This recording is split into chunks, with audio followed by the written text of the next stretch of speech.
Բարի վերադարձ առաջին ծրագիր, շարունակում ենք մեր եթերը եւ մնում ենք մշակութային ոլորտում եւ այսպես ֆրանկոֆոնիայի օրերի շրջանակում Երևանի ամենաերաժշտական վայրերից մեկում Արամ Խաչատրյանի տուն-թանգարանի համերգասրահում ելույթ կունենան երիտասարդ տաղանդավոր երաժիշտներ, միջազգային մրցույթների դափնեկիրներ Հռիփսիմե Աղաքարյանը եւ Սերգեյ Աբրահամյանը։ Նրանք այսօր մեր հյուրերն են եւ ես շատ հետաքրքիր հարցեր եմ պատրաստել իրենց համար։ Բարի լույս։ Բարի լույս, շնորհակալություն հրավերի համար։ Շնորհակալ եմ, որ այստեղ եք եւ ինձ հետաքրքիր է ինչպես է սկսվում երաժիշտների առավոտը եւ քանիսին է սկսվում ամենակարևորը, որովհետեւ իմ առավոտը շատ վաղ է սկսվում։ Ինձ մոտ օրինակ սկսվում է բավական շուտ։ Ահա։ Քանի որ ես սիրում եմ պարապել առավոտյան, բայց այժմ քանի որ ունեմ փոքրիկ բալիկ, մի քիչ գրաֆիկս փոխվել է, արդեն պարապելը տեղափոխվել է երեկոյան ժամերին, երբ նա քնած է արդեն։ Եվ այդպես բայց իմ էլ բալիկով պայմանավորված եք շուտ արթնանում, ճիշտ է։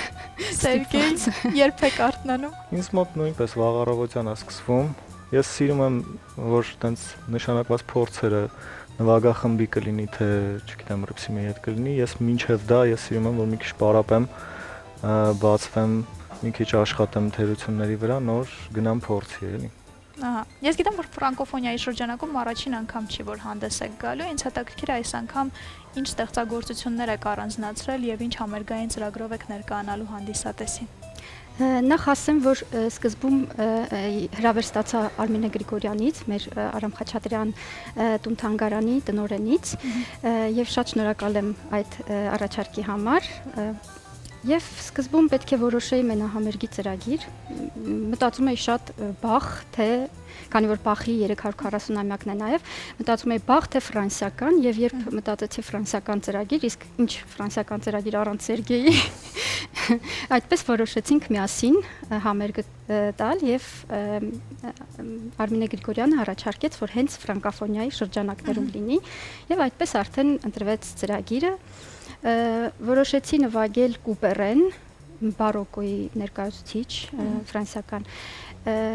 պիեսներ կլինեն, հետո կնվագեմ Ռավելի արտացոլանքներ սյուիտը, որը բաղկացած է 5 մասից, իսկ այնուհետև կլինի արդեն Սերգեյի հետ ծրագիրը երկրորդ բաժնում։ Սենսանս սոնատը մենք պատրաստել ենք հենց կլարնետի եւ դաշնամուրի համար, հենց այս համերգի համար, իսկ մնացած երկու ստեղծագործությունը արդեն մեր ռեպերտուարից էին, Պուլենք սոնատ եւ ֆրանսե թեմա եւ վարիացիաներ։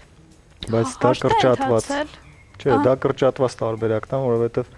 ի սկզբանե մեծ ծրագիր էր ընտրվել, որովհետեւ Հռիփսիմեի հետ մենք շատ վաղուց ենք նվագում եւ մեծ ծրագիր ունենք ու շատ ֆրանսիական ստեղծագործություններ ունենք։ Կողմնորոշվելը իսկապես շատ դժվար էր։ Անենց ընտրել, որ երկար չլինի, չձանձրացնի հանդիսատեսին, մեր համար էլ տենց ոնց որ կարոտած ստեղծագործություններ լինի, որովհետև հաճախ չենք հասցնում նվագել միասին աշխատանքի հետ մեկտեղ, որոշեցինք մեր երևի սիրած գործերը եւ Սենսանս սոնատը որպես նոր չնվագած գործ։ Իդեպ ասեմ, այս ծրագիրը այնպիսի ծրագիր է, որը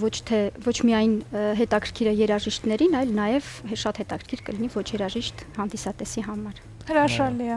Եվ այնպես է ստացվել, որ այսօրվա մեր առավոտը հենց հայ-ֆրանսիական բարեկամության մասին է ստացվում, որովհետև քիչ առաջ էլ իմ հյուրերը հայ-ֆրանսիական նախաձեռնությամբ էին հանդես գալիս եւ մի քիչ արդեն խոսեցինք այդ մասին մշակութային թատրոնի ուղղությամբ, հիմա երաժշտության ուղղությամբ, ինձ հետաքրքիր է ֆրանսիական մշակույթում ձեզ ինչն է ամենահոգեարազատը, ինչն եք սիրում, դա կարող է նաեւ երաժշտությունից դուրս լինել։ Մեր երևի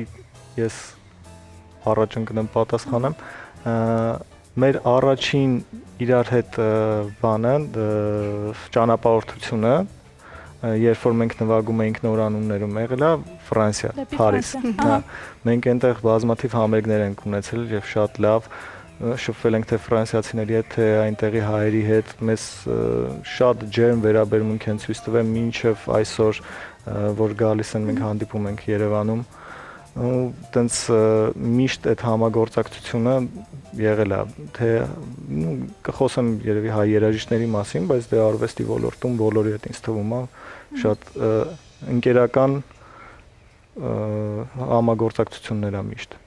Փաստորեն հայ-ֆրանսիական ժողովուրդների բարեկամությունը անձնական մակարդակով ձեզ մոտ առկա է։ Եվ նաև մի տեղեկություն եւս մենք Սերգեյի հետ որոշեցինք մեր համերգը նվիրել նորանունների ղեկավար եւ հիմնադիր Սիլվա Մեքինյանին հիշատակին, քանի որ կարծես խորհրդանշական է, մենք հենց առաջին անգամ Ֆրանսիան տեսել ենք իր շնորհիվ եւ իր հետ մի խոսքով այդպես ուզում ենք նվիրել համերգը իրեն։ Իսկ Ֆրանսիայից ինչ հուշ եք բերել, որ մինչև այսօր հիշվում եք, դա կարող է ինչ-որ դրվագ լինել, ինչ-որ իր լինել, մարդիկ լինեն, որոնք շատ յուրահատուկ էին եւ գրավեցին ձեր ուշադրությունը։ Ինձ համար անկեղծ ասած Էյֆելն է դա, ես չէի սպասում, որ Էյֆելը այդքան կսիրեմ, բայց ինչքան սիրում եմ Արարատը, այդքան կարելի ասել սիրում եմ Էյֆելը։ Սերգեյ։ Ես չեմ առանձնացին ինչ-որ ոչ տենց առանձնահատուկ բան չկար, ընդհանուր մեր ճանապարհորդությունը, չէ, տպավորել է այն խոսքը չի։ Ուղղակի տենց ինչ-որ մի բան չեմ առանձնացնի, ուղղակի, չգիտեմ,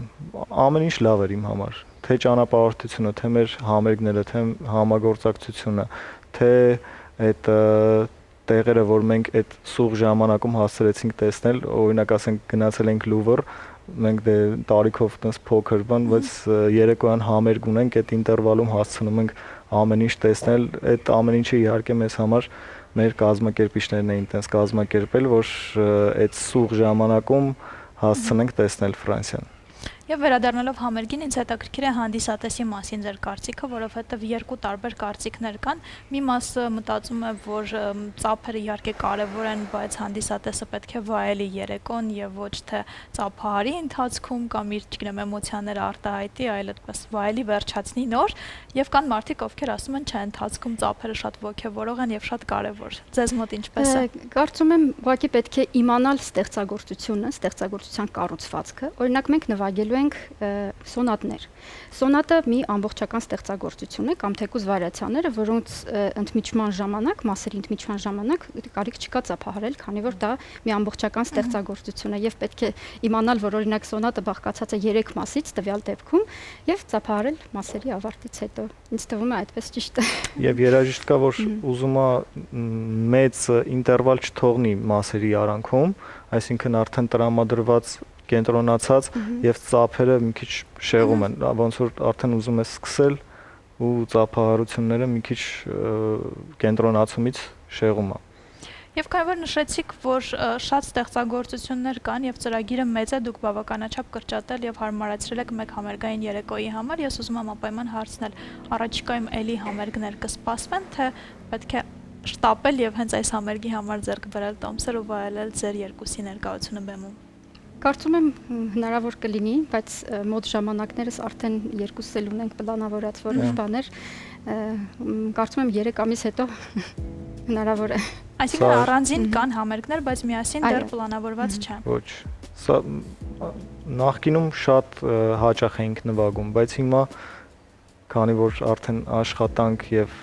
անձնական եւ մի աշխատանք չէ, երկուս էլ բազմաթիվ տեղերում ենք աշխատում ու շատ դժվար է, նույնիսկ մի բան ասեմ, մեր պարապելն էլ բավական բարդ ստացվեց այս անգամ, կարելի է ասել հաշված անգամներ ենք մենք փորձարել միասին, քանի որ անդադ աշխատում ենք եւ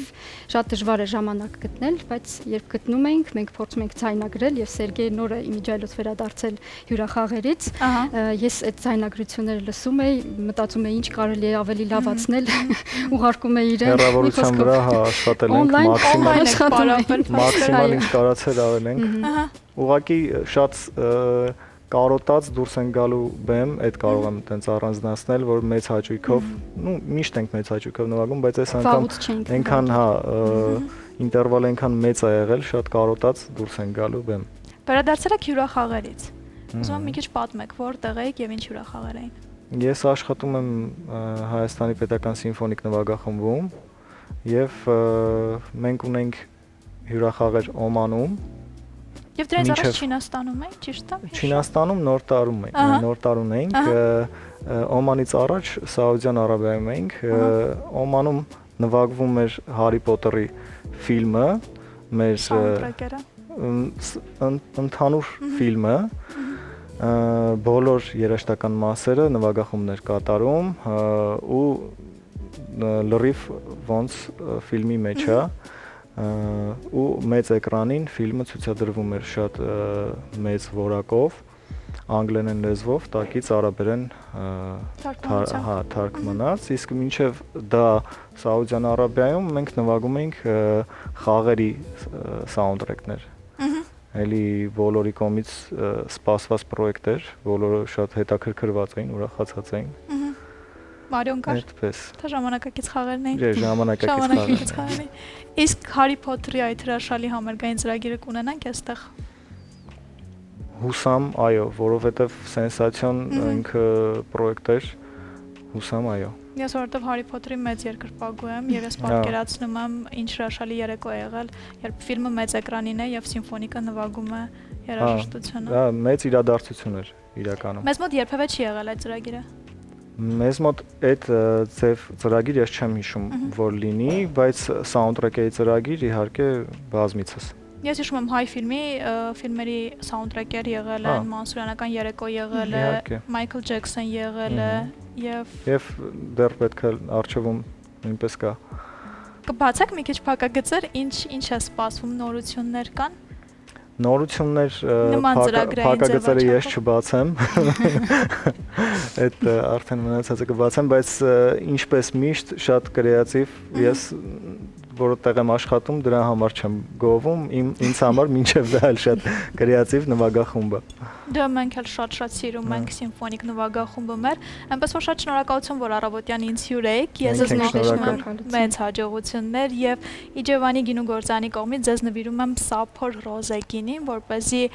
համերգային երեկոն արդեն գինով ուղեկցվի ձեզ մոտ։ Շնորհակալություն։ Եվ քանի որ դուք մայրիկ եք եւ գիտեմ, որ վստահ եմ, որ խոհանոցում շատ համեղ պատրաստում եք, ձեզ ուզում եմ նվիրել Տրամոնտինա բրազիլական ընկերության կողմից խոհանոցային պարագա, որի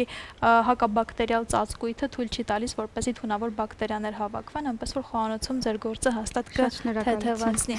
Շնորհակալություն եւ մեծ հաջողություններ եմ մաղթում։ Մենք ենք շնորհակալ։ Շնորհակալություն ձեզ անխափան եթեր։ Շնորհակալ եմ շատ։ Կլինի կարճատև դադար մեր եթերում, որից հետո կվերադառնանք եւ կամփոփենք այսօրվա առավոտը։